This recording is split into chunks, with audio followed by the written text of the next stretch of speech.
নমস্কার বন্ধুরা, ঘরোয়া রান্না উইথ ব্লগে সবাইকে স্বাগত জানাই। 2 টুকরো মুরগির মাংস দিয়ে কুঁদরি আলুর রেসিপি বানিয়ে দেখাবো। তার জন্য এখানে দেখুন মাংস নিয়েছি 2 টুকরো, এগুলো ভালো করে ধুয়ে পরিষ্কার করে নিয়েছি। আর তার সাথে এখানে দেখুন একটা বড় সাইজের আলু এইভাবে ছোট ছোট করে কেটে নিয়েছি, আর তার সাথে কুঁদরি এইভাবে কেটে নিয়েছি, আর এগুলো ভালো করে ধুয়ে পরিষ্কার করে নিয়েছি। অপরদিকে কড়াই গরম করে তার মধ্যে পরিমাণ মতো সর্ষের তেল দিয়ে দিচ্ছি।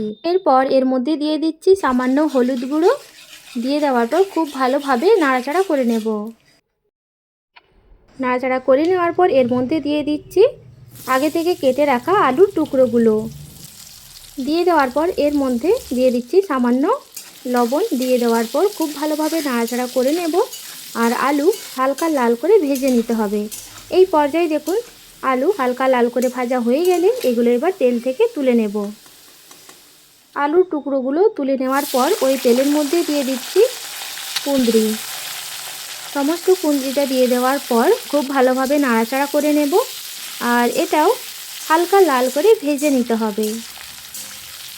মিডিয়াম ফ্লেমে অনবরত নাড়াচাড়া করে নেওয়ার পর এই পর্যায়ে দেখুন কুঁদরি হালকা লাল করে ভাজা হয়ে গেলে এগুলো তেল থেকে তুলে নেব। তুলে নেওয়ার পর কড়াইয়ের মধ্যে যে তেল রয়েছে তার মধ্যে দিয়ে দিচ্ছি পেঁয়াজ কুচি। এখানে 3টে পেঁয়াজ এইভাবে কুচি করে নিয়েছি, সেটাই এখানে দিয়ে দিলাম। দিয়ে দেওয়ার পর কিছুক্ষণ নাড়াচাড়া করে নেব যতক্ষণ না পর্যন্ত পেঁয়াজ হালকা লাল হয়ে আসছে। পেঁয়াজ হালকা লাল করে ভেজে নেওয়ার পর এর মধ্যে দিয়ে দিচ্ছি 1 চামচ আদা আর রসুন বাটা। দিয়ে দেওয়ার পর আবারও ভালো করে নাড়াচাড়া করে নেব যতক্ষণ না পর্যন্ত আদা রসুনের কাঁচা গন্ধ চলে যাচ্ছে। এর মধ্যে 2 চামচ মতো জল দিয়ে দিলাম। দিয়ে দেওয়ার পর আবারও ভালো করে নাড়াচাড়া করে নিচ্ছি। খুব ভালোভাবে নাড়াচাড়া করে নেওয়ার পর এর মধ্যে গুঁড়ো মশলা দিয়ে দেব। 1 চা চামচ করে হলুদ গুঁড়ো, কাশ্মীরি লঙ্কার গুঁড়ো, ধনে গুঁড়ো, ঝাল লঙ্কার গুঁড়ো, আর তার সাথে দিয়ে দিলাম চিকেন মশলা আর জিরের গুঁড়ো।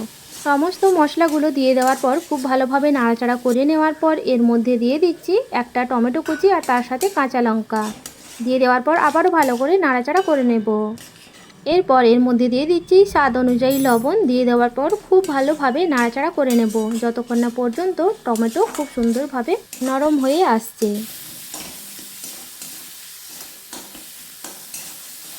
বেশ কিছুটা সময় এইভাবে নাড়াচাড়া করে নেওয়ার পর মশলা যাতে তলায় না ধরে যায় তার জন্য এখানে অল্প জল দিলাম। জল দিয়ে আবারও ভালো করে নাড়াচাড়া করে নিচ্ছি। মশলা যত ভালো করে কষানো হবে তত রেসিপির স্বাদ অনেকটাই বেড়ে যাবে। এই পর্যায়ে দেখুন খুব ভালোভাবে মশলা কষিয়ে নেওয়া হয়ে গেলে এর মধ্যে চিকেনের টুকরোগুলো দিয়ে দেব। দিয়ে দেওয়ার পর আবারও ভালো করে মশলার সাথে মিশিয়ে নিতে হবে। চিকেনের রেসিপি তো আপনারা অনেক রকমভাবে খেয়েছেন। একবার আমার মতো করে 2 টুকরো মাংস দিয়ে কুঁদরি আর আলু রান্না করে দেখবেন, অসাধারণ লাগবে। বেশ কিছুটা সময় নিয়ে মাংস খুব ভালোভাবে কষিয়ে নেওয়া হয়ে গেলে এর মধ্যে দিয়ে দেব আগে থেকে ভেজে রাখা কুঁদরি আর আলু। দিয়ে দেওয়ার পর মাংসর সাথে খুব ভালোভাবে মিশিয়ে নিতে হবে। আজকের রেসিপিটি আপনাদের কাছে ভালো লাগলে অবশ্যই একটা লাইক দিয়ে কমেন্টে জানাবেন। খুব ভালোভাবে মাংসর সাথে কুঁদরি আলু মিশিয়ে নেওয়া হয়ে গেলে এর মধ্যে অল্প জল দিয়ে ভালো করে নাড়াচাড়া করে নিচ্ছি। বেশ কিছুটা সময় নিয়ে কুঁদরি আর আলুর সাথে মাংস খুব ভালোভাবে কষিয়ে নিয়েছি। এরপর এর মধ্যে দিয়ে দেব কাজু আর চারমগজ বাটা। আগে থেকে বেটে রেখেছিলাম সেটাই এখানে দিয়ে দিচ্ছি। দিয়ে দেওয়ার পর আবারও ভালো করে নাড়াচাড়া করে নেব। ভালো করে নাড়াচাড়া করে নেওয়ার পর এর মধ্যে অল্প জল দিচ্ছি। যে মিক্সির জারের মধ্যে কাজু আর চারমগজ বেটেছিলাম তার মধ্যে জল দিয়ে সেই জলটা এখানে দিয়ে দিলাম। দিয়ে দেওয়ার পর আবারও ভালো করে নাড়াচাড়া করে নিলাম। নাড়াচাড়া করে নেওয়ার পর এর পর্যায়ে কুঁদরি, আলু আর মাংস খুব সুন্দরভাবে কষানো হয়ে গিয়েছে। এরপর এর মধ্যে দিয়ে দিচ্ছি পরিমাণ মতো উষ্ণ গরম জল। দিয়ে দেওয়ার পর আবারও ভালো করে মিশিয়ে নেব। এরপর এটা ঢাকা দিয়ে রাখবো মিডিয়াম ফ্লেমে যতক্ষণ না পর্যন্ত কুঁদরি, আলু আর মাংস সেদ্ধ হয়ে আসছে। বেশ কিছুটা সময় পর এর ঢাকনাটি সরিয়ে দিচ্ছি। সরিয়ে দেওয়ার পর আবারও ভালো করে নাড়াচাড়া করে নেব। আর এই পর্যায়ে কিন্তু আলু, কুঁদরি আর মাংস খুব সুন্দরভাবে সেদ্ধ হয়ে গিয়েছে। ভালো করে মিশিয়ে নেওয়ার পর এর মধ্যে দিয়ে দেব কসৌরি মেথি।